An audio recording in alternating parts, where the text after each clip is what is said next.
घर में नशे की बीमारी है ना, तो मरीज़ तो उससे मुतासर होता है, तो बड़ा वाज़ेह समझ लगता है कि नशा करता है तो नशे से मुतासर होता है। लेकिन हम ये कह रहे हैं कि फैमिली नशा नहीं करती पर मुतासर वो भी होती है, क्योंकि एक चक्कर भी सा चल जाता है, घर में माहौल बदल जाता है, फैमिली मेम्बर एक दूसरे से मुतासर होते हैं। फैमिली मेम्बर एक दूसरे से बातें करते हैं तो वो इससे मुतासर होते हैं, फैमिली मेम्बर एक दूसरे को घूरते हैं तब वो मुतासर होते हैं, फैमिली मेम्बर दंगा फसाद करते हैं तो मुतासर होते हैं, फैमिली मेम्बर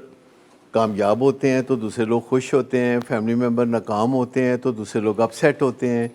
फैमिली मेम्बर अपनी मर्ज़ी से थाने पकड़ा जाए तब भी सारा घर परेशान होता है, क्योंकि वो रिश्ता होता है। उनके दरमियान एक रिश्ता होता है जो बज़ाहिर लगता है कि बहुत ख़राबी की शक्ल इख्तियार कर गया है, लेकिन जब मरीज़ किसी मुसीबत में फंसता है तो उस वक्त फैमिली बहुत तकलीफ़ महसूस करती है, और ऐसा अक्सर होता है कि मरीज़ किसी मुसीबत में फंसता ही रहता है। फैमिली उससे गुस्सा भी कर रही होती है कि इसने क्या हमारे लिए मुसीबत बना दी है, लेकिन अगर कहीं कोई पूछता है कि दफ्तर क्यों नहीं आया, शादी ब्याह पे क्यों नहीं आया, खुशी गमी में क्यों नहीं आया, तो फैमिली बहुत आसानी से एक झूठ बोलती है कि बीमार है या कुछ मसला है या कोई काम से शहर के बाहर गया हुआ है। और जब फैमिली ऐसा करती है तो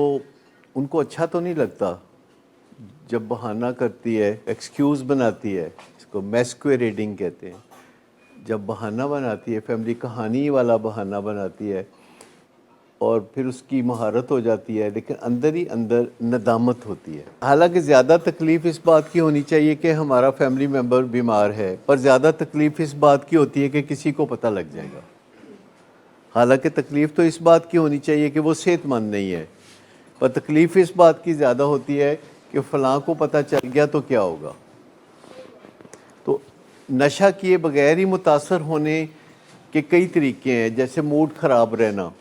कि मरीज़ ने नशा किया हुआ है तो मूड ख़राब होगा, मरीज़ ने नशा आज नहीं किया हुआ, कपड़े बदले हुए हैं, थोड़ा बहुत मुस्कुरा रहा है, कोई थोड़ा बहुत काम में मदद कर रहा है तो फैमिली खुश हो गई। तो फैमिली का मूड मरीज़ के ऊपर डिपेंड करने लगता है कि ऑन ए गिवन डे मरीज़ क्या करता है, और एक धड़का लगा रहता है कि अगर दरवाजे पे दस्तक हुई है या टेलीफोन पे बेल हुई है तो कोई गड़बड़ हुई है।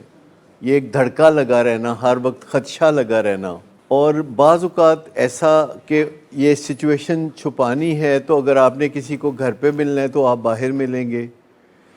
या आप मिलने को अवॉइड करेंगे, घर में मेहमान नवाजी का रिवाज ख़त्म हो जाएगा, फिर आप ख़ुद भी किसी के घर नहीं जाएंगे तो आइसोलेशन में जाना शुरू हो जाएंगे। और जब आप आइसोलेशन में जाते हैं तो आप मुतासर होते हैं, आपके ताल्लुकात कमज़ोर पड़ जाते हैं, आप काम काज के हवाले से भी मुश्किलात महसूस करते हैं, इसको हम डिसफंक्शनैलिटी कहते हैं। और पेशेंट एडिक्शन में होता है तो फैमिली डिसफंक्शनल हो जाती है, फंक्शन नहीं कर पाती प्रॉपरली।